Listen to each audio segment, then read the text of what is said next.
से बेसन बनाया जाता है और वही मर जाता है जब मनुष्य उसका जो है वो क्या होता है, हाँ, शुद्धिकरण होता है, उसमें भी वही बनाया जाता है जो उसमें बनाया जाता है। कोई फर्क क्यों नहीं रखा। हम आप लोगों को बता दें, देखिए एक अंधविश्वास कैसा, आपने देखा सड़क पूजा एक बार हुई, एक बार बढ़नी की पूजा हुई, ऐसा क्यों हो रहा है। एक बार ये कहा गया कि एक बच्चे पर 250 ग्राम मिठाई खाओ। माँ जो है एक बच्चे पर 250 ग्राम मिठाई खाए, जिसके 4 बच्चे हैं। अब उसने की हमें तो 1 किलो खानी पड़ेगी। अब बड़ी बूढ़ी राय बेचारी, उनने 1 किलो जोरावती धीरे धीरे धीरे धीरे धीरे धीरे खाए तो नहीं, लेकिन अब पेट फूलो, डुकरिया मरवे कगार पर गई है, क्योंकि अगर नहीं खाएगी तो बच्चा मर जाएगा। ये ऐसा अंधविश्वास जो है भरा गया, नहीं तो बच्चा मर जाएगा। एक बार ऐसा हुआ, एक बच्चे पर 5 चूड़ी पहने, तो हमारे गांव में एक बड़ी बूढ़ी है, उनके 7 लड़के हैं, तो 7 पना पैते देख तो मूड हल रहा है उनके 35 जब चूड़ी पहनाएंगी। अब सब लोग हंसी करें, का बुढ़ापे में तो गई तुझे 35 चूड़ी पहना, लेकिन क्या करें बेचारी अंधभक्त में पड़ी हुई है, अगर नहीं पहनेंगी तो लड़का मर जाएगा। और यहाँ तक ही नहीं, गेहूं कटे जाते हैं, जब जिस दिन नौनी हो जाती है, पूरी हो जाती है, एक दिन थोड़ा रह जाता है, तो कहते हैं भाई करो खीर सीर उतार लो, कहते नहीं कहते हैं। उसके घर खीर मतलब जो है सीर उतारी गई, बुढ़िया जो है अपनी चांद पर रख करके पूड़ी और वो क्या नाम पुआ बना करके ले गई। जब पूड़ी पुआ बना करके ले गई, रास्ते में जो है जाती है, उसे पेशाब लग जाती है, तो वो पेशाब वहां जब करती है तो पूड़ी और पुआ वहीं गिर जाता है, और वो उठा करके फिर चल देती है। पीछे से महिलाएं जाती हैं देखनी क्यों, और ये हिंद तो पूड़ी पुआ चढ़े, सुबह गई उन्होंने पूड़ी पुआ चढ़ाए दे, पानी चढ़ाए दो, और वहीं बेउन चढ़ाए दो, उन्होंने चढ़ाए दो, ऐसे तो वहां लाइन लगी। अब बड़ी भीड़ हो गई, बड़ी भीड़, उनने की तो कोई देवी बहुत बड़ी शक्ति है। बड़ी बूढ़ी जो ना जोले में उधर से रोटी दे के जब आई, तो उनने की भीड़ कैसी, उनने की कोई बहुत बड़ी देवी है, नहीं है कि हाँ देखे तो अब डुकरिया आज भाई की सब कर तू तेरा डुकरिया देखी, उनने कहा ये तो अरे ये मूता देवी है, मूता देवी के नाम से वहां प्रसिद्ध हो गई। देखिए हम आप लोगों को बता दें, दुर्गा जिसे कहते हैं, दुर्ग मीन्स किसे कहते हैं, दुर्ग मीन्स किला, किला में रहने वाली को दुर्गा कहा जाता है। भवन में रहती थी उनको भवानी कहा जाता था। आज भी गांव गांव में भवानी की पूजा होती है, नहीं होती है। तो हम बताते हैं कि अंधविश्वास को छोड़ दो, और जब तक ये अंधविश्वास चलता रहेगा तब तक हमारा समाज ऐसा ही भटकता रहेगा। सबसे बड़ी चीज है, एक बात बताइए, आज सबसे ज्यादा जो है कलेक्टर, बैरिस्टर और IPS अधिकारी कौन लोग हैं जो कभी मंदिर में नहीं जाते पूजा करने के लिए। तुमको मंदिर में पूजा करने के लिए भेजा जाता है, लेकिन उनके बच्चे केवल शिक्षा में पढ़ते होंगे। सबसे बड़ी अगर संसार में अगर सबसे बड़ा अगर जो है दूध है तो वो शिक्षा का दूध है। जो शिक्षा का दूध पिएगा वही धड़ेगा, शेरनी का दूध है शिक्षा का दूध। तो सबसे बड़ी बात है शिक्षित बनो। बाबा साहब ने भी कहा था शिक्षित बनो, संगठित बनो और संघर्ष करो। जब तक हम शिक्षित नहीं होंगे हम संगठित नहीं बन सकते हैं, हम संघर्ष नहीं कर सकते, हम अच्छे और बुरे को जान नहीं सकते हैं। तो हमारी आप लोगों से ये गुजारिश रहेगी कि आप लोग केवल शिक्षा पर जो है आधारित रहिए। मैंने अभी जो है पंचशील जो है धागा बनवाया था। अभी पंचशील धागा का मतलब जानते हो, कभी वो कलावे में अगर बनते बाबा साहब तो इसी अंधभक्त में बने रहते। उन्हें मालूम था इसमें मेरा सम्मान नहीं होने वाला है, क्योंकि जब बैरिस्टर बन गए फिर भी जो है जो चपरासी था वो ऐसे जो है अगर नीचे जो है वो गिर पड़ी अगर डॉट, तो ऐसे फेंक के देता था, इतनी दुर्दशा थी। उन्होंने समझ लिया मुझे सम्मान और मान मर्यादा, हमारा यश और कीर्ति इसमें कभी नहीं होने वाली है। कह दिया उन्होंने कि ये मेरे बस की बात नहीं, मैं हिंदू धर्म में पैदा तो हुआ हूं लेकिन इसमें मरूंगा नहीं, पहले से ही कह दिया। जैसे ही कहा तो मुसलमान लोग आगे कहने लगे तुम मेरे पास आ जाओ बाबा साहब, मैं तुम्हें सब कुछ दूंगा, शिक्षा भी दूंगा, स्कूल भी दूंगा और छुआछूत से भी अलग करूंगा। सिख लोगों ने भी ऐसा ही कहा, लेकिन उन्होंने कहा नहीं, मैं पहले अध्ययन करूंगा। बाबा साहब ने बहुत अध्ययन किया, हर ग्रंथ का अध्ययन किया, देख लिया किसी में भी समानता नहीं है। तो बाबा साहब ने देखा भगवान बुद्ध का धम्म ऐसा है जिसमें समानता का अधिकार मिलता है, अन्यथा किसी में भी नहीं मिलता है। इसलिए मैं तो ये कहता हूं हर गांव से ज्यादा नहीं तो एक लड़के को ऐसा शिक्षित करके बनाइए जो अपने संस्कार, अपने शादी से लेकर के, जन्म से लेकर के और शादी तक नहीं, अंतिम संस्कार तक वही करे। अपने ही समाज से एक बच्चा को निकालिए और उसे संस्कार सिखाइए, वो बुद्ध के संस्कारों से ही संस्कार सीखेगा। भगवान बुद्ध ने समझ लिया मैं पंचशील के अगर धागे में बनेंगे इसी में मेरा सम्मान और कल्याण होगा, अन्यथा किसी से भी नहीं होगा। भगवान बुद्ध ने यहाँ तक कह दिया था कि अत्त ना तो कोई नाथो, नाथो न कोई पड़ोसिया, कोई किसी का भी नात नहीं है। जब मनुष्य बीमार होता है तो डॉक्टर के पास अगर नहीं जाएगा और किसी भगत के पास अगर जाएगा तो मर जाएगा। अगर डॉक्टर के पास जाएगा, अगर उसे दस्त होते हैं तो समझ लीजिए उसमें कैल्शियम की कमी हो गई, कैल्शियम देगा सही हो जाएगा। अगर उससे भी सही नहीं होगा तो पानी की कमी होगी तो बोतल लगा के पानी की कमी को सही कर देगा। लेकिन अगर भगत के पास पहुंचे तो समझ लो खात्मा हो जाएगा। इस अंधभक्त को खत्म कर दो, भय भ्रम भूत को खत्म कर दो। और मैं दावे के साथ कहता हूं जिस दिन आप भय भ्रम भूत को निकाल देंगे उसी दिन से इन चीजों से, इन चक्कर से परे हो जाओगे। तुम्हारे साथ भूत नहीं आएगा। अगर भूत आ जाए तो बात करना, मैं तो हर मंच पर ये कह देता हूं जितने भी भूत हैं मेरे पास भेज दो। अरे भाई मास्टर साहब, बताया जाता है भूतकाल, भविष्य काल, वर्तमान काल। जो हमारे पीछे जो निकल चुका है उसे हम भूतकाल कहते हैं। भविष्य में जो आ रहा है उसे भविष्य काल कहते हैं। तो बताइए कहां से भूत आ गया? तो हम लोग इस बात को प्रण कर लें कि अपने संस्कार को स्वयं करें, किसी से भी ना कहें। एक बात हमें बताओ, लोग कहते हैं कि पंडित जी हमारी शादी ऐसी छांट देना वो जो बहुत शुभ हो। एक बात बताओ, इंदिरा गांधी की शादी किसी ने, बहुत अच्छे आदमी ने छाटी होगी, बहुत अच्छे विद्वान ने छाटी होगी, लेकिन उसका क्या हाल हुआ? क्या वो राम नहीं हुई? राजीव गांधी की किसी ने बहुत अच्छी शादी छाटी होगी, क्या हुआ? देखिए ये कुछ नहीं है। शादी करना है, जब लड़का और लड़की जब शादी लायक हो जाए तो उसकी शादी कर दीजिए। मत पूछिए किसी से। शादी जब पूछी जाती थी जिस समय 11 साल की लड़की की शादी की जाती, बाल विवाह किए जाते थे। और बाल विवाह जब होते थे अदर मौत हो जाती थी बच्चों की। बाल विवाह करना बंद कराया। सती प्रथा को, नारी को इतना बड़ा अपमानित किया जाता था कि अगर उसका पति मर गया तो उस नारी को उसी में जला दो, उसी में जला दो, उसे जीने का अधिकार नहीं था। ये मनु व्यवस्था थी, ये मनुवादी व्यवस्था थी। ज्योतिबा राव फूले जिन्होंने शिक्षा की देवी, लोग कहते हैं कौन है शिक्षा की देवी? कौन है?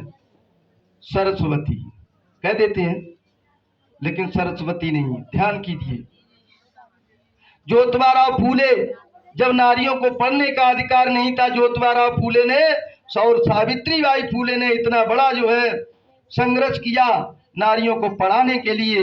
नारियों के पास जाती थी, कहती थी पढ़ो, शिक्षित बनो, तो वो क्या कहती थी, एक कलमी चली जाए यहाँ से, तू मुझे शिक्षा देने के लिए आई है, तुझे नहीं मालूम ग्रंथों में लिखा है कि जो नारी पढ़ेगी उसे बहुत बड़ा पाप लगेगा, अपराध होगा। ऐसा क्यों कहा गया था कि अगर नारी पढ़ जाएगी, शिक्षित हो जाएगी, शूद्र अगर शिक्षित हो जाएगा तो क्या हाल होगा। आज देखते हो बीजेपी का क्या हाल है, क्यों है? उसका कारण सिर्फ एक ही है कि हम समझ गए कि वास्तव में ये हमारे लिए गलत कर रहा है, अच्छा कर रहा है। और जिस दिन ये समाज जाग जाएगा, जिस दिन इस चीज को समझ जाएगा, हम 85% लोग और वो 15% लोग शासन करते हैं, लेकिन हम लोग उनके तलवे चाट रहे हैं। इसका कारण जानते हो? इसका कारण सिर्फ एक ही है कि अभी भी हम नहीं समझ पा रहे हैं, शिक्षित होने पर भी नहीं समझ पा रहे हैं कि हमारा शासन हम क्यों नहीं कर पा रहे हैं।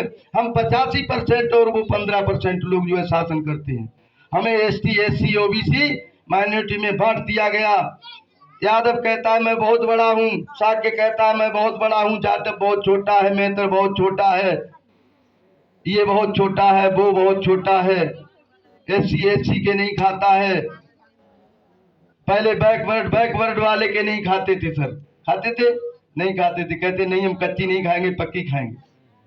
लेकिन जब समझ गया, एक जगह मैं कथा कह रहा था इधर बिछिन में, एक साकी जी आए, अशिक्षित थे, वो विचार करने लगे। उन्होंने कहा शास्त्री जी तुम जाटवों के खाते हो। हमने कहा यार तुम पागल हो गए क्या? हम अगर जाटव को खाएंगे वो हमें मार नहीं डालेंगे? मैं जाटव को नहीं खाता हूँ, मैं उनका भोजन खाता हूँ, रोटी खाता हूँ, जो रोटी उससे बनती है। इधर मैं जब जा रहा था तो अलीगंज से बैठा, मैं इसमें जो है अंगूठी पहने था, उसमें भगवान बुद्ध का जो है चित्र था, एक में बाबा साहब का था। तो वो एंटीना वाले थे, बुजुर्ग थे, कहने लगे बेटा क्या कथा कहते हो? मैंने कहा कहता तो हूँ। बोले आप शाक्त होंगे या जाटव होंगे? मैंने कहा मैं ना शाक्त हूँ ना जाटव हूँ। उन्होंने कहा फिर कौन हो? मैंने कहा मैं चमार हूँ, मैं चमार हूँ।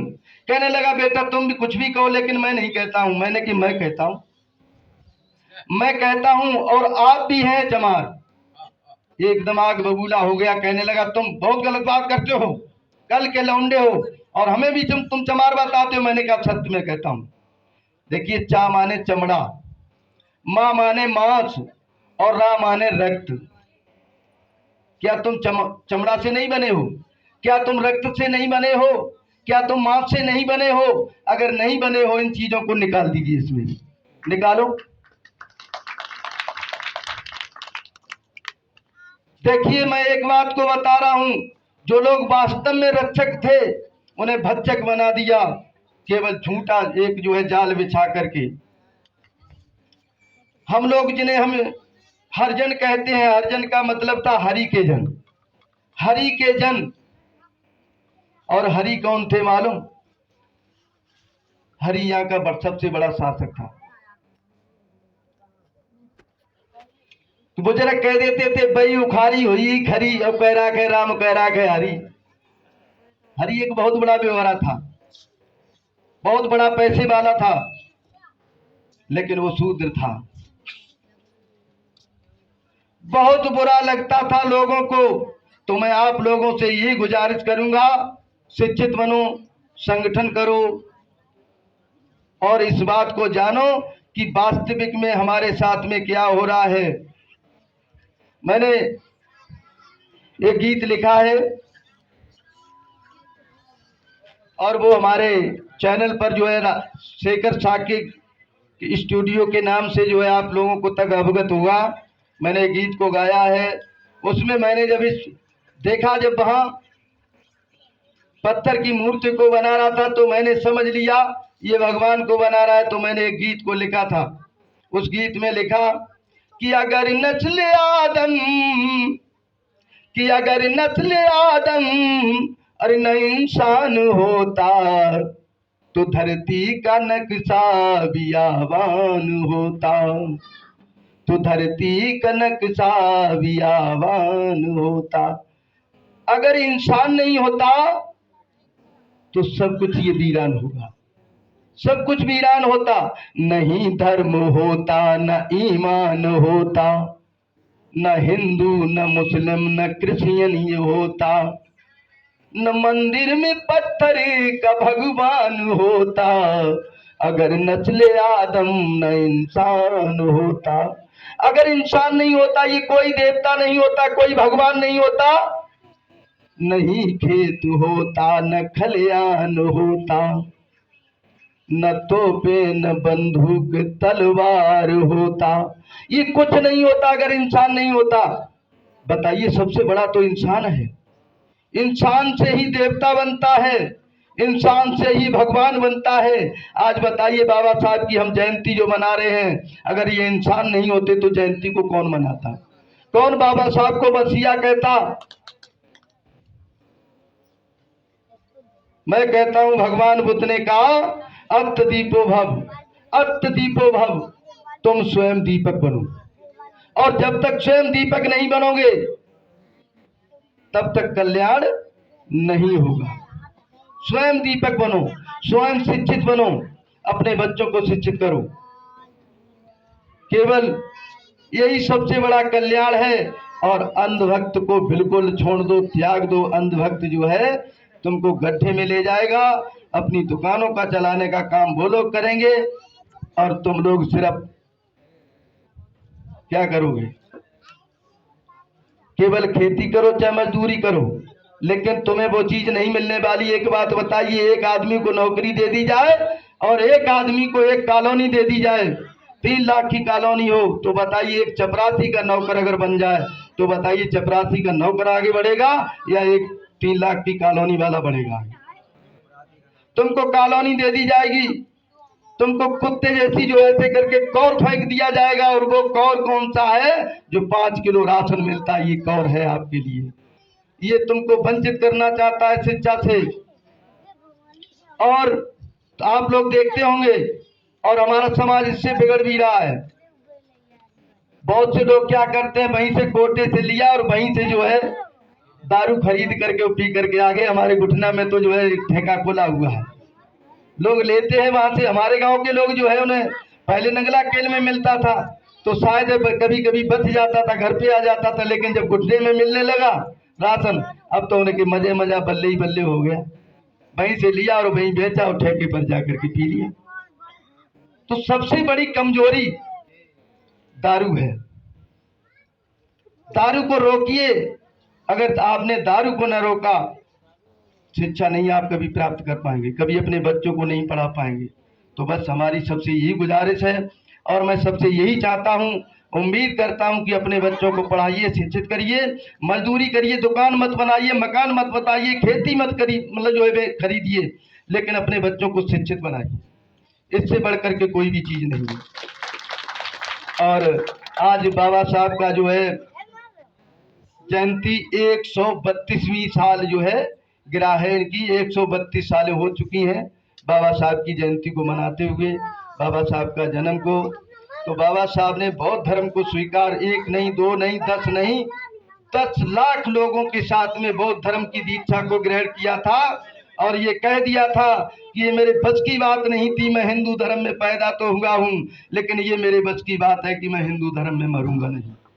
तब उन्होंने बौद्ध धर्म को स्वीकार किया था। देखिए बौद्ध धर्म क्या है? बौद्ध एक धम्म है, धर्म नहीं है। धारण करना धर्म है, वरना कोरी बात, सूरज उगे प्रभात में वरना काली रात। धर्म को धारण किया जाता है, धर्म कमंडल में नहीं, धर्म नहीं मृगछाल, और धर्म न घोटम घोट है, धर्म न तुलसी माल। पाखंड रचने से धर्म नहीं बन सकता है, तिलक लगाने से धर्म नहीं बन सकता है, भगवा रंग के कपड़े पहनने से धर्म नहीं बन सकता है। धर्म को धारण किया जाता है। तो केवल हम लोगों को धर्म को धारण करना है। अगर कोई भिखारी आता है और आप लोग क्या करते हैं, कैसा भी भिखारी हो, हमें कोई मतलब नहीं, हमने उसे दे दिया और वो जाने उसका काम जाने, हमने तो दान कर दिया। लेकिन नहीं, दान को सोच समझ के करिए। आपके दान को लेकर के वो लोग दारू पीते हैं, मीट खाते हैं, मदरा सेवन पान करते हैं। आपने तो दान कर दिया, लेकिन ये गलत है, आप ही उसके अपराधी और भागीदारी है। अगर आप दान करना बंद कर देंगे उन लोगों के लिए जो लोग ऐसा गलत काम करते हैं जाकर के, तो वो शायद है उनके बच्चों का भी भविष्य बनेगा, उनका भी भविष्य बनेगा। तो दान भी सोच समझ के करिए। और बाबा साहब ने तो सबसे बड़ा दान बताया है, तो शिक्षा का दान बताया है। आपको अगर करना है तो किसी का एक जो है रास्ता एक बता दो, वही दान हो गया। किसी के पैर में कांटा लगा, उसको निकाल दो, ये भी दान हो गया। और किसी बच्चे को अगर एक अक्षर आपने बता दिया, ये भी बहुत बड़ा दान होगा। तो बच्चों को शिक्षा का दान दीजिए। और जिसको भी देना है, लोग कहते हैं कन्यादान, लेकिन मैं कहता हूं कन्या का दान मत करो, कन्या का दान मत करो। दान करने की चीज वस्तुएं होती हैं, कपड़ा होता है, पैसा होता है, भोजन होता है, अन्न होता है, इसका दान किया जाता है, लेकिन कन्यादान कभी मत करो। कन्या को समर्पण करिए। अगर दान कर दिया, आपका कोई अधिकार नहीं रहेगा, उसे समर्पण सदा ही समर्पण करना चाहिए, लेकिन कभी दान नहीं करना चाहिए। हम आप लोगों को बता दें, बाबरें पड़ती हैं। हमारे प्रधान जी भी बैठे हैं, मैं उनसे गिनती करवाऊंगा। लोग कितनी भामरें पड़ती हैं? 7 भामरें पड़ती हैं। प्रधान जी से मैं कहता हूं, प्रधान जी गिनती करें। माताएं मैंने गिनती करिए, कितनी पड़ती हैं? 7 पड़ती हैं, लेकिन आप गिनती करें। एक किसकी है? बाप की। दूसरी भामर बाप की, तीसरी बाप की, चौथी बाप की, पांचवी बाप की, छठी बाप की। 6 बाप की हो जाती हैं। और सातवीं साजन की। लेकिन एक बात बताओ, 6 भामरें पड़ती हैं प्रधान जी, 6 भामरें पड़ती हैं, और 6 भामरों के बाद एक भामर वापस कर दी जाती है। पहले ऐसी घूमती है, फिर उसके बाद छठी जब भामर 6 पड़ जाती हैं, तब ऐसी वापस घुमाई जाती नहीं घुमाई जाती। अब ये बताओ, जब उसे उल्टी घुमा देगी तो वो उधड़ गई या जो है पड़ गई? उधड़ गई। अब 6 में के बाद एक कम हो गई तो कह रह गई, अब बाप की रह गई।